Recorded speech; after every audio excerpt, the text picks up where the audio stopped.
¿Qué tal, Mayra? Marco, Patricia, Mariana, ¿qué tal? ¿Cómo están? Espero que muy bien, que hayan almorzado rico y estén pues con toda su familia contentos. Creo que esta es la última clase antes de del examen parcial, ¿no? Me confirman a ver si es así. Creo que la próxima semana tenemos ya exámenes. Y si tienen la fecha del examen, también, a ver, me la confirman. A ver, aquí en el chat tengo algunos mensajes. Son mensajes de saludo. Buenas tardes a todos.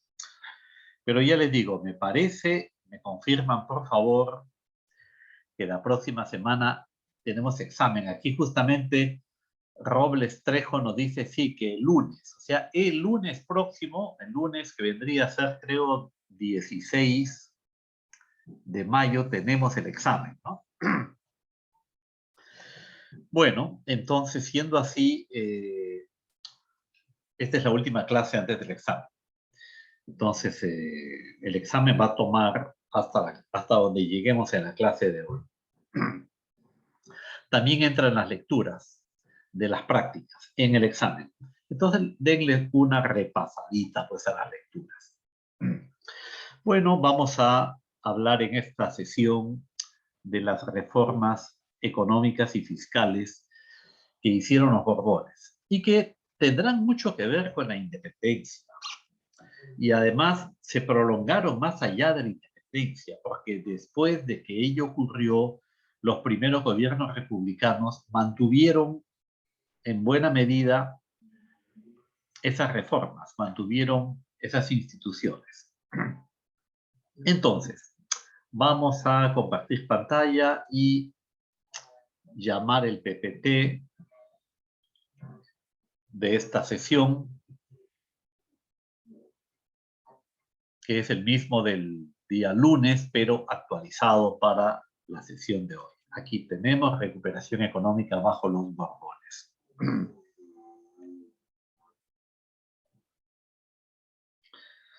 Entonces, en la clase pasada hemos visto los puntos 1, 2 y 3, y ahora vamos a hablar del punto 4 y espero que nos quede tiempo y en ese caso entraríamos al punto 5. Entonces, esto primero es lo que ya hemos hablado, ¿no?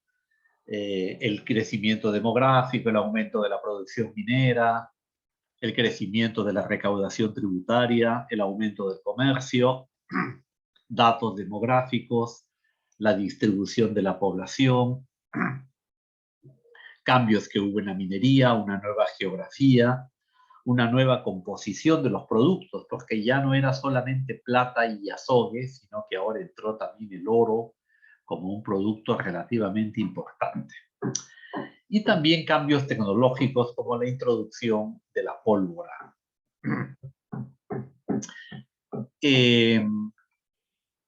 Vimos estos datos sobre el comercio, los testimonios cualitativos,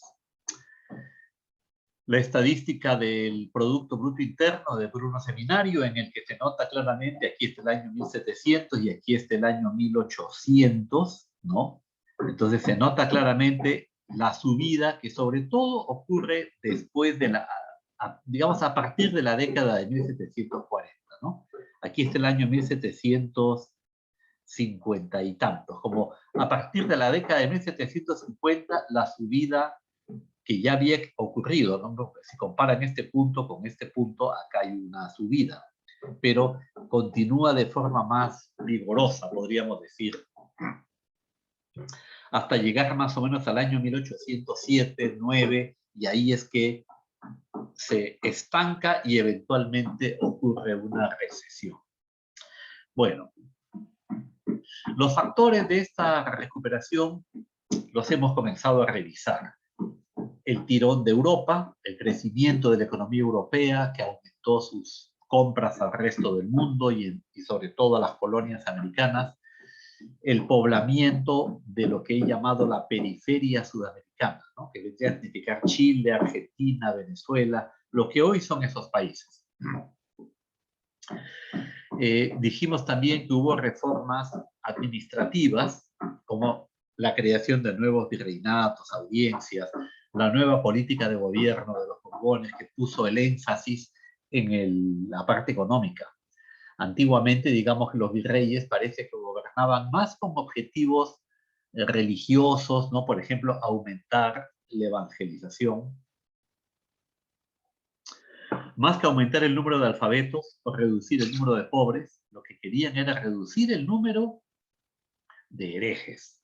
Parece que ese era el objetivo principal del gobierno, aumentar el número de católicos y reducir el número de los herejes, que eran los que no eran católicos. Hoy en día estos objetivos nos pueden parecer un poco extraños, pero ya les digo, eran los que en esa época se les daba prioridad, en la época de los virreyes austrias. Pero con los Borbones cambia esto, a tal punto que incluso se permite la entrada al virreinato de gente que no era católica, lo que antes hubiera sido pues imposible, ¿no? No se dejaba entrar a nadie que fuera pues hereje. Peor todavía si era europeo. Pero vamos a ver en esta clase cómo en el siglo XVIII el gobierno español permite que vengan europeos que no son católicos. Por ejemplo, el barón de Humboldt, que era un sabio alemán, era pues de la religión luterana, protestante, no era católico, pero sin embargo se le permitió visitar el virreinato porque resultaba más valioso su conocimiento técnico, científico, que la fe religiosa. En ese sentido, podríamos ver cómo los Borbones era gente de mentalidad un poco más abierta, más tolerante, podríamos decir. He hablado también del nuevo burócrata que llegó al virreinato. Justamente ahí a la derecha he puesto una acuarela de Martínez Compañón en la cual se retrata al nuevo funcionario que llega a América. Mucho más ilustrado, mucho más preparado, podríamos decir. Aunque esto significó la postergación de los criollos que sintieron que no se les estaba dando la oportunidad de ser autoridades en su propio país. Bien, recuerden estos mapas en que se crearon los nuevos virreinatos, las intendencias, y vamos a hablar ahora de las reformas económicas y fiscales. Aquí les he puesto como imagen la portada que tenía el Callao, que justamente fue construida por los Borbones. Ya cerca de la independencia, me parece que hacia el año 1800, 1804, se hizo un camino que fue el primer camino carretero, como le llamaban, que tuvo el Perú. Camino carretero significaba que era un camino para carretas. De ahí se ha quedado la palabra carretera, ¿no? Para referirse al transporte rodado. En verdad, carretera, como decimos los peruanos, ya no está bien dicho, ¿no? Porque se supone que una carretera es, como dice la palabra, un camino para carretas. Para automóviles debería ser una autopista, ¿no? Que es el término más moderno, pero aquí se nos ha quedado ya la palabra, como les digo, carretera para referirse a los caminos para automóviles. Entonces, la primera carretera que tuvo el Perú fue la que unía Lima con el Callao. Y le llamaban, ya le digo así, porque podían ir carretas tiradas por animales, porque tenía el suficiente ancho y era lo suficientemente plano como para que pudiera ir transporte rodado. Y entonces, en la entrada, digamos, la entrada al Callao, cuando uno venía de Lima y entraba al Callao, había esta puerta. Las ciudades tenían puertas en el pasado y se cerraban en la noche las puertas, allá nadie podía entrar a partir de cierta hora. Luego, cuando han hecho la ampliación de alguna de las avenidas del Callao, Venezuela o Colonial, derribaron esta muralla. Eso ocurrió ya en el siglo XIX, ¿no? Creo que con las obras del ferrocarril derribaron esta muralla. Bueno, ¿qué propósitos tuvo la reforma económica de los Borbones? La lectura de la semana pasada de John Fisher hablaba ya de ello. El propósito principal decía Fisher, que yo comparto esa idea del historiador inglés, era que las colonias fueran capaces de autofinanciarse. Porque en el régimen anterior, o sea, en las primeras décadas del siglo XVIII, cuando los Borbones recibieron el imperio americano de parte de los Austrias, las colonias no se autofinanciaban, sino que, como les dije, había que enviar dinero de la península a las colonias para que éstas pudieran completar su presupuesto.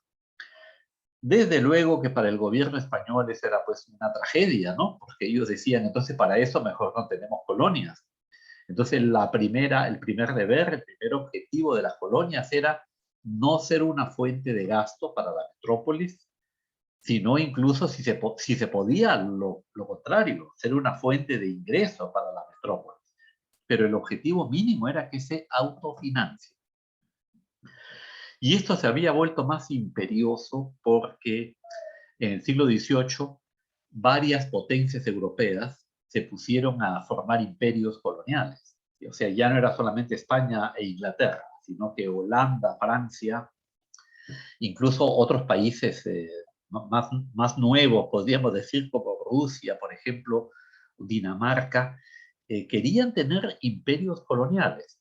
Y claro, para los imperios ya constituidos, como el español, era un peligro, porque comenzaban a ambicionar las posesiones que España no tenía muy bien defendidas. Entonces, ahí donde se descuidaba España, le quitaban la colonia. Por ejemplo, así España perdió Jamaica, perdió Trinidad y Tobago, perdió Belice, Martinica, en fin, perdió varias islas del Caribe. La Florida también, por ejemplo, perdió justamente porque las otras potencias europeas ambicionaban expandir su propio imperio colonial. Esto llevó a que los españoles decidan fortificar su imperio. Un hecho que los convenció de la necesidad de hacerlo fue la Guerra de los 7 Años, que se libró entre 1756 y 1763. Así se le llamó la Guerra de los 7 Años porque los 7 años. Parece que el historiador que revisó esa época no tenía tanta imaginación y le llamó sencillamente de esa manera. Bueno, durante esa Guerra de los 7 Años, los ingleses llegaron a tomar La Habana, o sea, tomaron la isla de Cuba y entraron a La Habana. Claro, luego en el Tratado de Paz ya los ingleses desocuparon Cuba y se la devolvieron a España, pero a cambio se quedaron con la Florida, creo, o algo así. Y entonces España se dio cuenta de que su imperio estaba muy desguarnecido y decidió construir poderosos fuertes militares, sobre todo en los puertos. Entonces, en toda la costa del imperio se construyeron unos grandes fuertes militares que se les llama fortalezas. Aquí en el Callao hay una, justamente la del Real Felipe se construyó como parte de esa estrategia de defensa. Pero en otros puertos, como por ejemplo en Acapulco, en Veracruz, en Cartagena, en Colombia, en Cuba, etcétera, se construyeron este tipo de fortalezas con muchos cañones. No sé si han conocido ustedes el fuerte del Real Felipe en el Callao, que se construyó en esta época, y nos da la medida, pues, de qué importante era para España mantener su imperio. Ahora, claro, construir estas fortalezas y mantenerlas era costoso. Y justamente la idea era que la propia colonia pagara el costo de su defensa.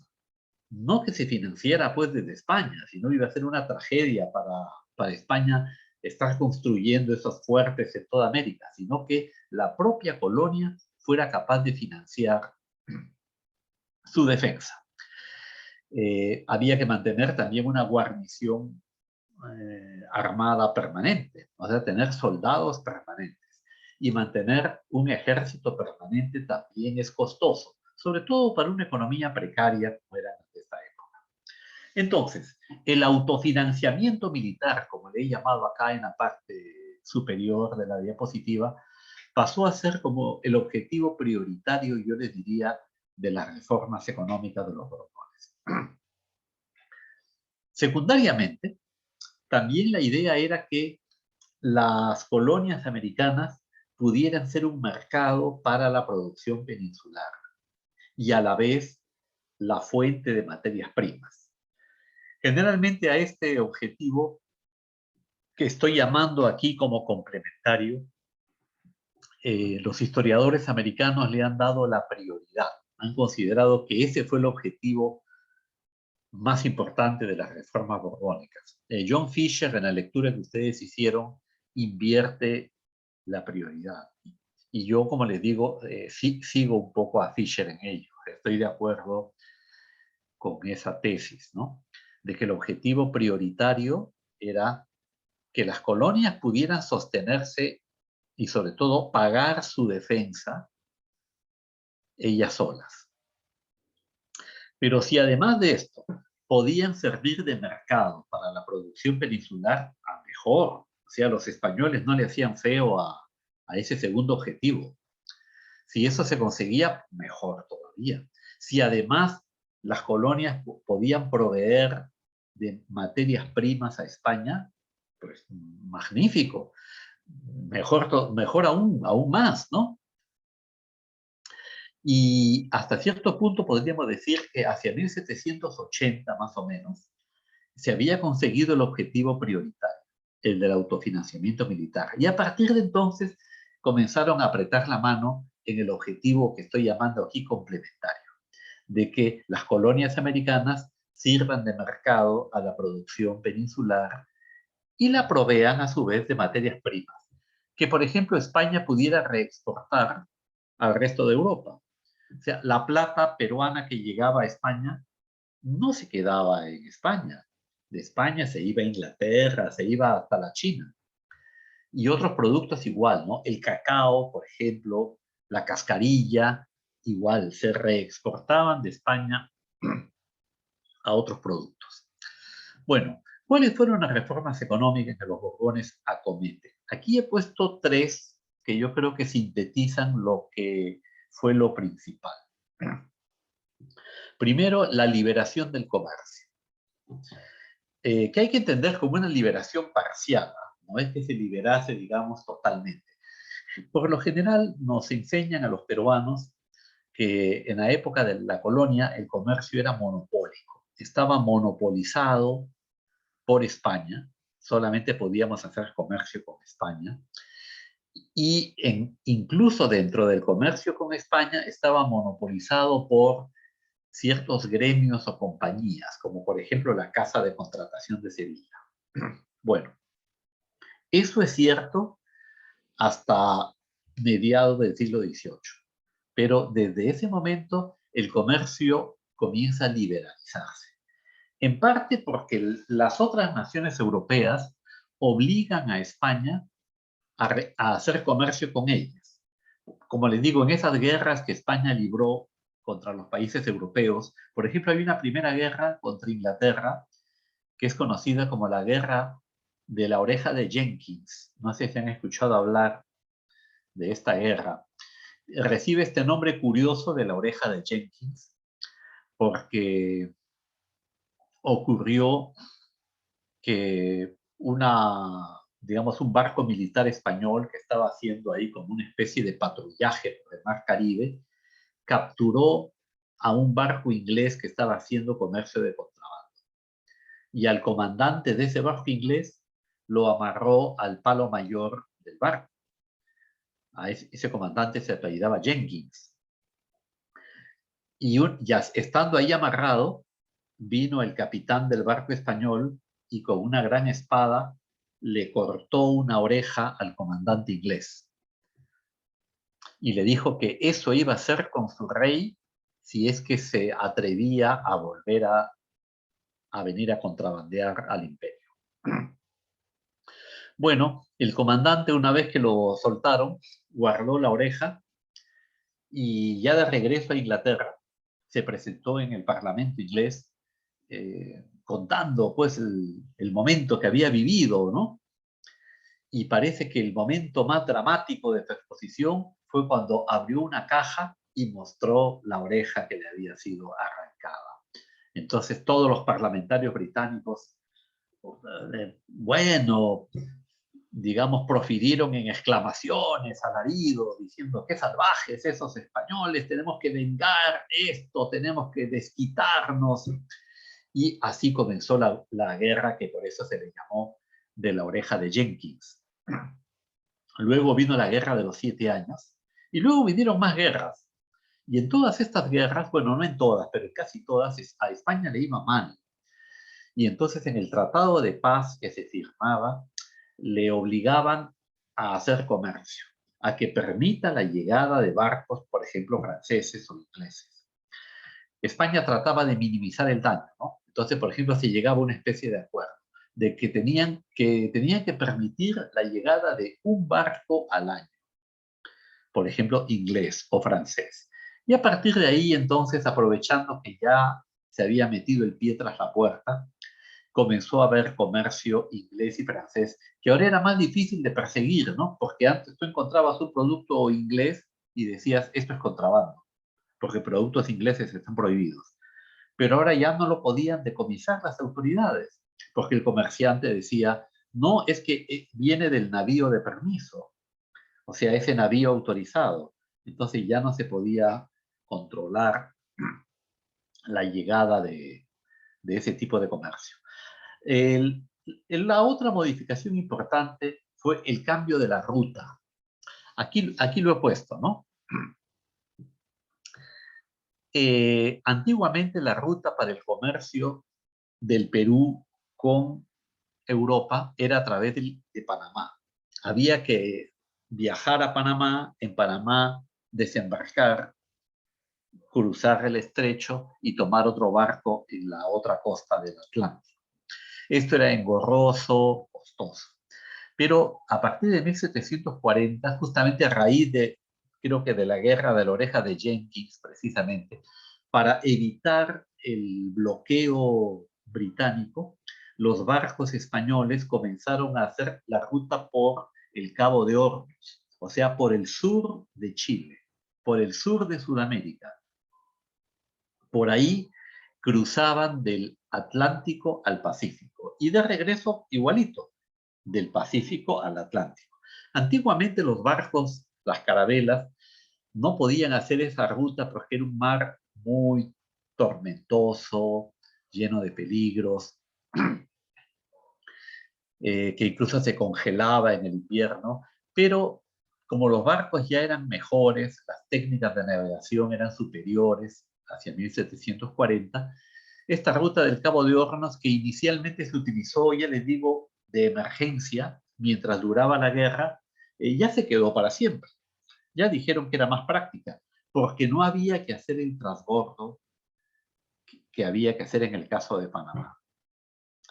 En la economía de transporte, un costo muy fuerte, muchachos, muchachas, es lo que se conoce como la estiva y la desestiva. Significa cargar el vehículo, que puede ser un animal o un barco o un ferrocarril, el vehículo que va a hacer el traslado, y luego descargarlo. Parece que ese costo es muy importante en el transporte. Entonces, por la ruta del Cabo de Hornos se ahorraban una estiva y desestiva. De manera que la ruta del Cabo de Hornos probó ser más económica, más rápida, y a partir de los años de 1740 se generalizó. Esto fue bueno para Buenos Aires, por ejemplo, y Valparaíso, porque a partir de ese momento entonces estos puertos comenzaron a ser más importantes, porque Buenos Aires se convirtió en el primer puerto al que llegaban los productos europeos, porque ya no venían a Panamá, sino que se iban por Argentina. Después de Buenos Aires daba la vuelta por el Cabo de Hornos y tocaba Valparaíso. Después tocaba Arica. Entonces cuando llegaba al Callao, ya el barco pues casi no le quedaba mercancía. Y ya el Callao perdió, digamos, la primera mano para distribuir los productos europeos. Así que el cambio de ruta, aunque fue bueno para el comercio en general, no fue bueno para el Perú porque le quitó al Callao y a Lima el control de la redistribución de los bienes europeos en América. Bueno, eso es en cuanto hacia el comercio. El comercio entonces en general se vuelve más fluido, más ágil, más libre. Por ejemplo, los aranceles se rebajaron. Incluso les diré que la paradoja es que después de la independencia, esta tendencia no continuó, sino al contrario, revirtió. Y más bien después de la independencia, en vez de que el comercio se siga volviendo cada vez más libre, hubo un retroceso en ese sentido. Pero ya hablaremos de ello en su momento. Paso ahora a las otras dos reformas económicas. La estatización de la casa de moneda. Antes las casas de moneda, aunque eran, digamos, del rey, estaban dadas en administración a empresarios privados. Eso era muy común en la época de los Austrias. El rey tenía un monopolio, pero normalmente lo daba en arriendo a un particular. El particular pagaba una cantidad al rey y él se encargaba de ejercer la función, como por ejemplo acuñar monedas. Pero el gobierno español decidió que la administración por arrendatarios no era muy eficiente. No habían venido cumpliendo muy bien su trabajo. Había habido adulteración, ciertas trampas en la ley de la moneda. Y de esa manera, a partir de mediados del siglo XVIII, las casas de moneda, primero la de Lima y luego la de Potosí, pasaron a un régimen de administración directa. De manera que ahora el Estado nombraba un superintendente, que era el nombre que tenían antes los gerentes generales, que dirigían estas casas de moneda. Esto coincidió con la llegada de las máquinas para que las monedas sean perfectamente redondas, la famosa máquina para hacer moneda de cordoncillo. Este cambio en la administración va a ser importante porque se comenzó a emitir más moneda menuda. Moneda menuda es la moneda menor de un real, porque ya les he dicho, un real era la unidad monetaria básica, ¿no? Y las monedas grandes eran las de 2 reales, 4 reales y 8 reales, a las cuales se llamaba peso. Y la moneda menuda era la que era menor de un real, que había el medio real y el cuartillo de real. Pero en la época de la administración por particulares, casi nunca se acuñaron medios reales y cuartillos. Porque era, ya les he explicado en otra clase, creo, era muy caro y muy difícil. Entonces, ¿para qué hacer una moneda que valía menos y encima era más difícil de trabajar? Se entiende que si valiera más todavía compensaba, ¿no? Pero encima para que valga poquito, bueno, no tenía mucho sentido. Estoy tramitando, muchachos, con la facultad visitar el Museo Numismático del Banco Central de Reserva. Ya le he escrito hoy día mismo a la facultad pidiendo pues el apoyo. Espero que nos den un autobús, algo así, ¿no? Entonces más adelante les voy a confirmar después del parcial si esto se ha conseguido y qué día iríamos. Sería un día viernes. En vez de práctica, visitaríamos la Casa de Moneda. Yo les voy a servir de guía porque el Museo Numismático ha reabierto recientemente, justo este mes, el Banco Central ha reabierto el Museo Numismático, pero sin guías de momento. Pero no se preocupen que yo les haré pues el guiado respectivo.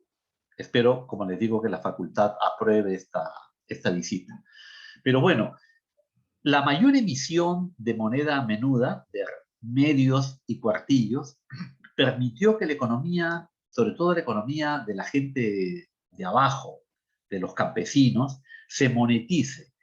Ya les he contado que en el pasado ellos prácticamente no habían podido usar la moneda y tenían que seguir haciendo trueques como en la época pues, del incanato, porque no había monedas pequeñas para el tipo de consumo que ellos hacían, ¿no? Comprar unos cuyes, un poco de maíz, digamos que el dinero que necesitaban para esas operaciones era monedas chiquitas, que no había casi. Ahora que sí, y ya había esta moneda menuda, eso les permitió monetizar su economía. Pero esa misma monetización de los campesinos aumentó la demanda de moneda menuda todavía más, porque ahora entonces los productores campesinos ya querían producir para el mercado porque había una moneda menuda con que pagar. Así que les diré que igual no se resolvió la demanda de moneda menuda y más bien parecía que era más escasa que antes, que faltaba más que antes. No es que hubiera menos moneda menuda que antes, había más, pero la necesidad o la demanda de ella se había vuelto muy fuerte. Esto llevó a que en las chinganas, como le llamaban a los bazares, o pulperías, que era un nombre que le daban también a las tiendas de abarrotes, o sea, las tiendas como existen hoy en día en las esquinas, ¿no? Estas tiendas en que te venden un poco de alimentos, de verduras, de conservas, de bebidas. Bueno, estas tiendas de las esquinas que hay ahora le llamaban en la época de la colonia pulperías. No sé de qué viene el nombre eso de pulpería, siempre me ha llamado la atención. El hecho es que en esas monedas no había dinero para el vuelto, porque para el vuelto se necesita mucha moneda menuda. Entonces, lo que hacían los tenderos, los pulperos, como les llamaban, era acuñar unas fichas de plomo, a las cuales le ponían una especie de marca distintiva de la casa.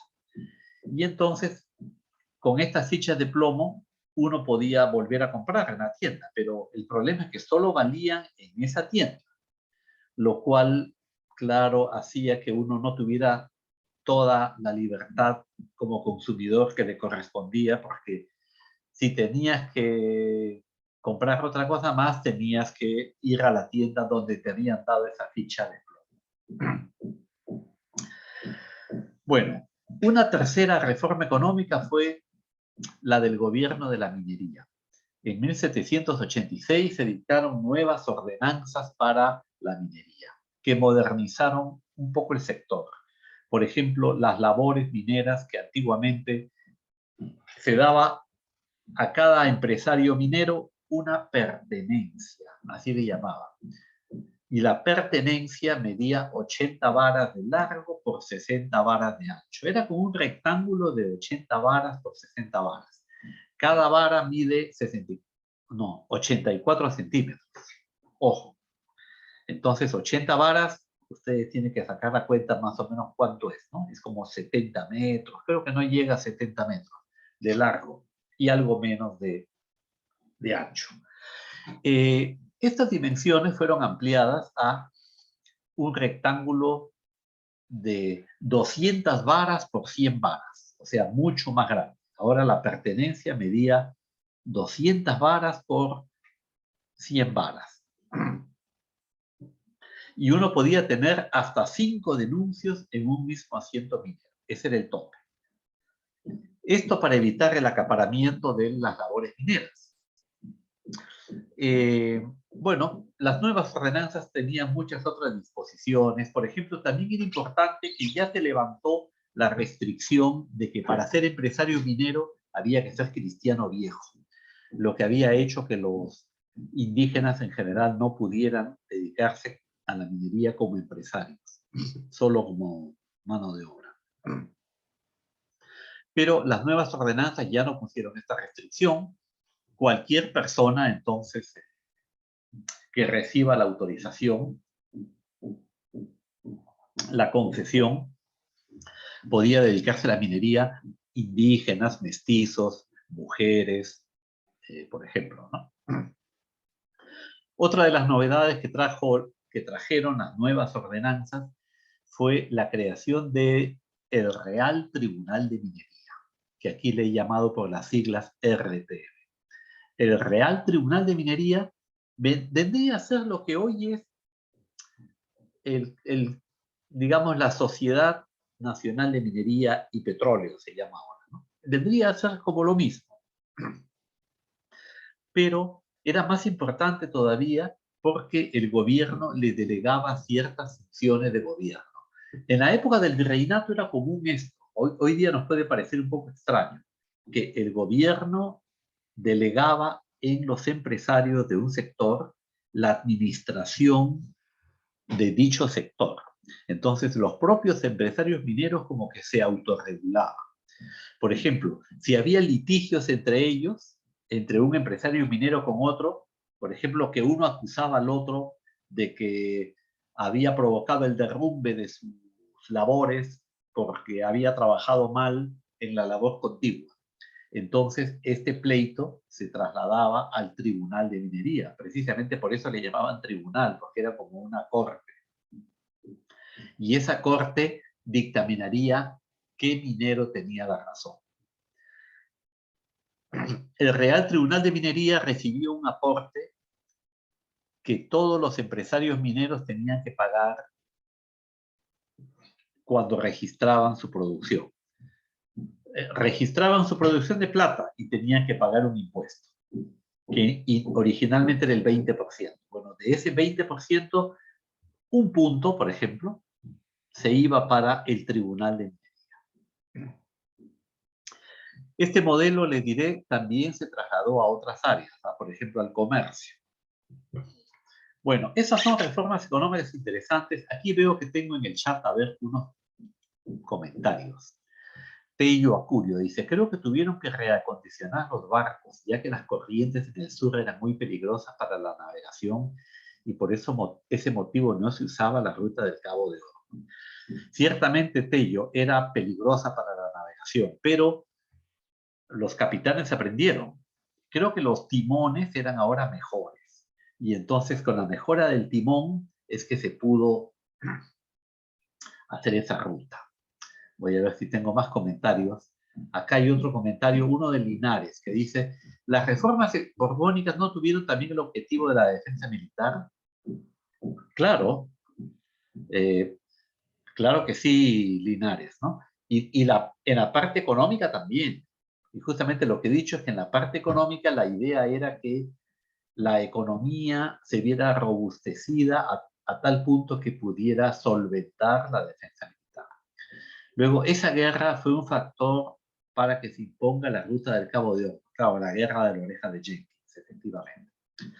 Bueno, seguramente ahora ya no puedo pasar a la siguiente diapositiva. Efectivamente, se me quedó bloqueado. Entonces tengo que hacer mi maniobra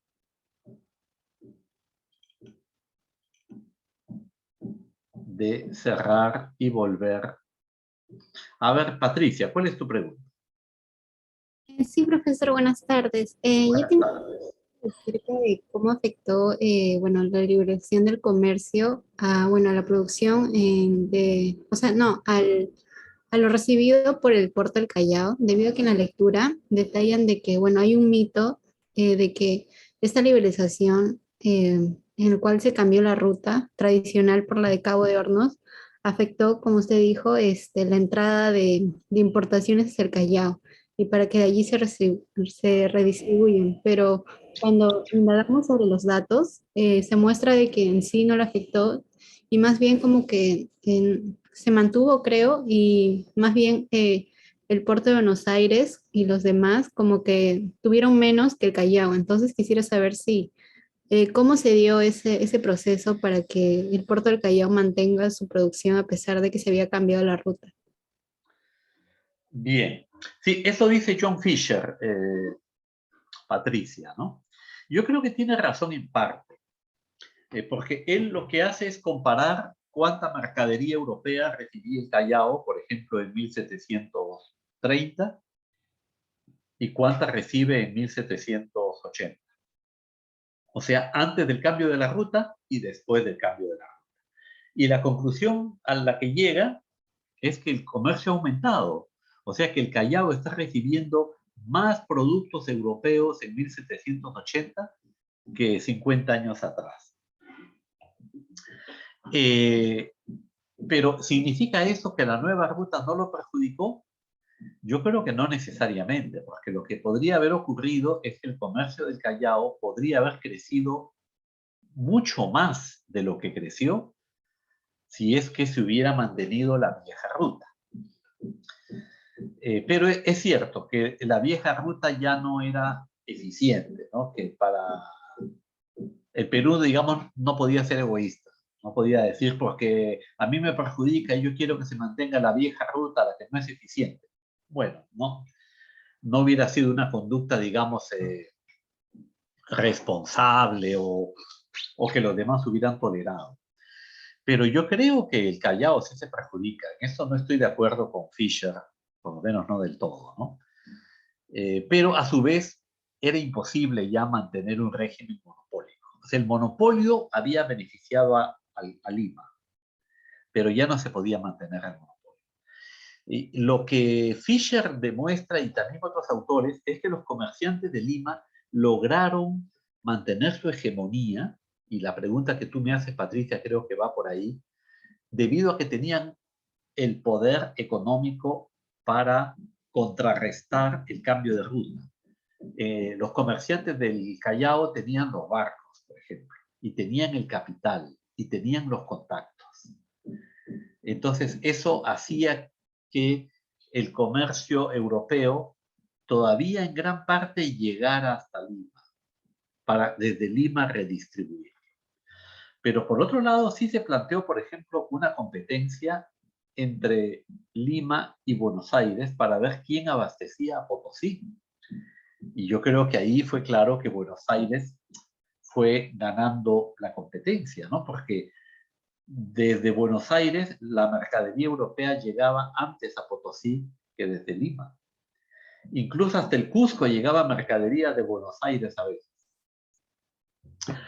Muy bien, vamos entonces a dónde estábamos. Respondí esta pregunta.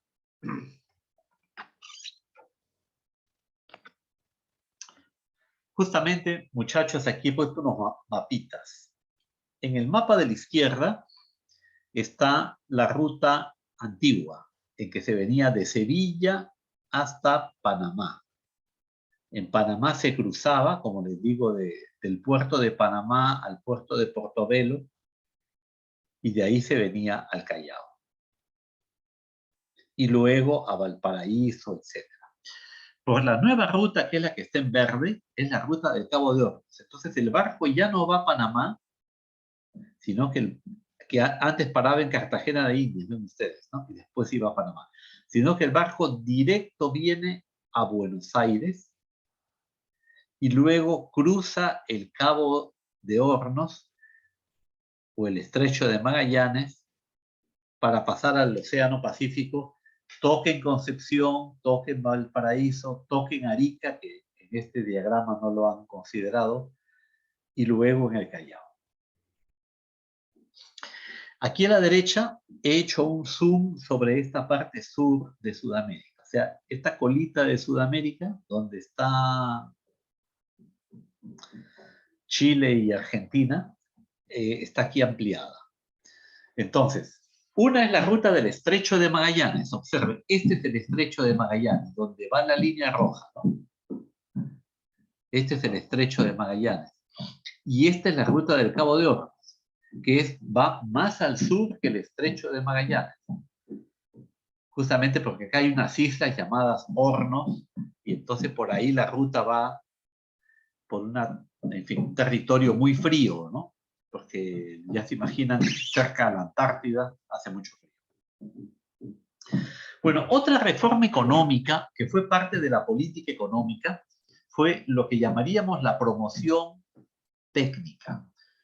Normalmente el gobierno español es acusado de ser un gobierno intolerante, digamos, poco amigo de la renovación técnica, como muy tradicional.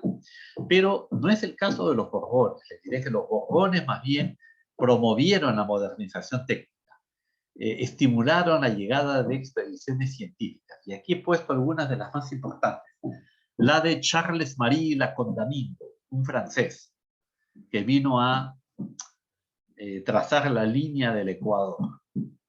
La de Hipólito Ruiz y Pavón, un botánico. La de Alejandro Malaspina. otro sabio botánico, mineralógico. En aquel entonces le llamaban algo así como experto en ciencias de la Tierra. Digamos, no estaba tan fragmentado el conocimiento como ahora, ¿no? Bueno, el barón de Nordenflick, el barón de Humboldt, que ellos vienen de Alemania. Nordenflick venía de Suecia en concreto, pero se había formado académicamente en Alemania. Ellos llegaron también hacia finales del siglo XVIII, comienzo del siglo XIX. Aquí he puesto un fragmento de el diario de Hipólito Ruiz y Pavón, que a ver, le voy a pedir a uno de ustedes que lea, y luego respondo a la pregunta de Pello. A ver, aquí está Poema Peco Sanatan. A ver, ¿estás Poema Peco Sanatan? ¿Estás ahí? Ahí está, sí. Entonces, ¿podrías leer este? Y voy a volver a poner el PPT. Y por favor, te voy a pedir que leas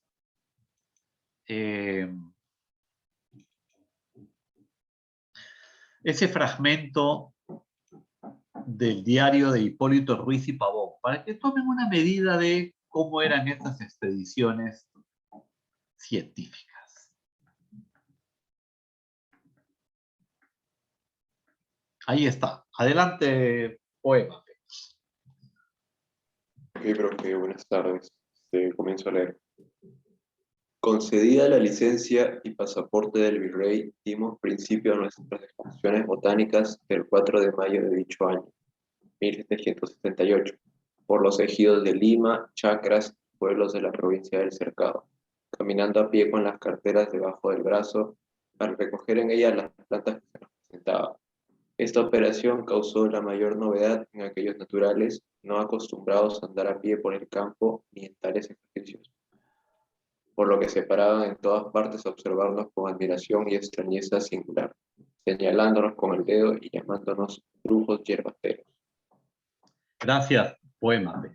Observen ustedes que el espectáculo para los lugareños de estos sabios era pues llamativo, ¿no? No entendían qué hacían unos hombres blancos europeos que aparentemente eran como de refinada educación, qué hacían caminando por el campo, no parecían campesinos. Para que vean ustedes que esta, digamos, imagen del científico era muy poco común por acá, llamó mucho la atención. Y claro, estas expediciones lo que trataban era de poner en valor las especies americanas. Por ejemplo, encontrar quizás que una especie americana podía tener un valor comercial, podía tener posibilidades comerciales. O también trataban de adaptar al suelo americano especies europeas.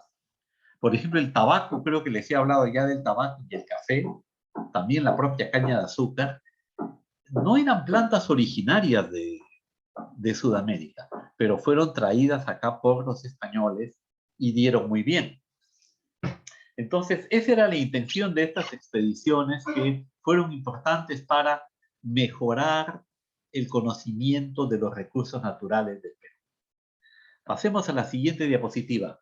Esta es una máquina de barriles para la minería que el barón de Born, que era un ingeniero alemán, había diseñado en Alemania. La expedición mineralógica dirigida por el barón de Nordenflick, que estuvo en el Perú entre 1789 y 1810, se propuso instalar esta tecnología en el Perú. Yo les había prometido que iba a conseguir una figura de la máquina. El texto está en alemán, pero observen, esta máquina lo que hace es que estos que son como barriles, son efectivamente unos barriles de madera, cada uno medía como 3 metros, ¿ah? Entonces saquen a cuenta el tamaño de toda la máquina. Espero que no les moleste este taladro que tengo, que mi vecino hace, pero no hay manera de evitarlo. En fin. Están sacando el piso. Ahora fui a quejarme donde el vecino, ¿no? Me dijo que estaban sacando el piso, que esta semana iba a acabar, que la próxima ya no, que iba a haber otro tipo de ruidos en todo caso. Bueno, ya estoy pensando irme a dictar a la universidad, así que espero que ya no nos moleste esto. Pero prosigo con mi máquina. Aquí hay una rueda grande. Esta rueda es una noria que se mueve por energía hidráulica. Entonces tiene como unas paletas. Cuando el agua golpea sobre las paletas, la rueda comienza a girar. Al girar esta rueda, mueve el eje central que tiene pues, en el centro, ¿no? Y al moverse ese eje, hace que se muevan estos engranajes, ¿no? Hace que se muevan estas rueditas. Y al girar estas rueditas, se mueve el barril, o sea, el barril da vuelta. La idea era que estos barriles se parecían como a estos barriles que tienen los camiones que trasladan el cemento. Quizás ustedes han visto en la ciudad unos camiones que tienen atrás una especie de caja redonda que está dando vueltas. Eso es porque está trasladando cemento y no puede estar parado porque se solidificaría. El cemento tiene que estar en movimiento, dando vueltas. Algo parecido era la amalgama. Estos barriles estaban dando vueltas y de esa manera la amalgamación era mejor. Entonces, este método del Barón de Born seguía siendo el método de amalgamación, pero era un método, digamos, más sofisticado. Por ejemplo, había menos pérdida de azogue, era más rápido el tiempo y en ese sentido podía ser a la larga menos costoso. Pero lo costoso, muchachos, era construir la máquina. Ya se imaginan que hacer esta máquina era caro en el Perú, sobre todo porque empleaba materiales que aquí no abundaban, por ejemplo, madera y fierro, porque la máquina llevaba mucha madera y fierro. Aparte de ello, tenía que moverse por energía hidráulica y construir una caída de agua también era costoso. Entonces, el costo de la máquina y de los insumos necesarios hizo fracasar esta tentativa de transferencia tecnológica que hubo a finales del siglo XVIII. Recién como un siglo después, la máquina comenzó a ser utilizada por algunos empresarios, este tipo de máquina, ¿no?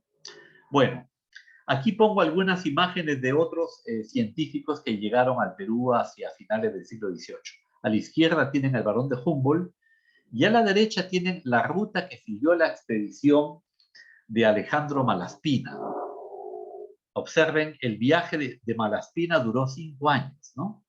Desde que salió de Cádiz, llegó a Montevideo, Buenos Aires, a las Islas Falkland, de ahí dicen que las Islas Falkland, que los argentinos le llaman Malvinas, son argentinas porque Malaspina llegó primero.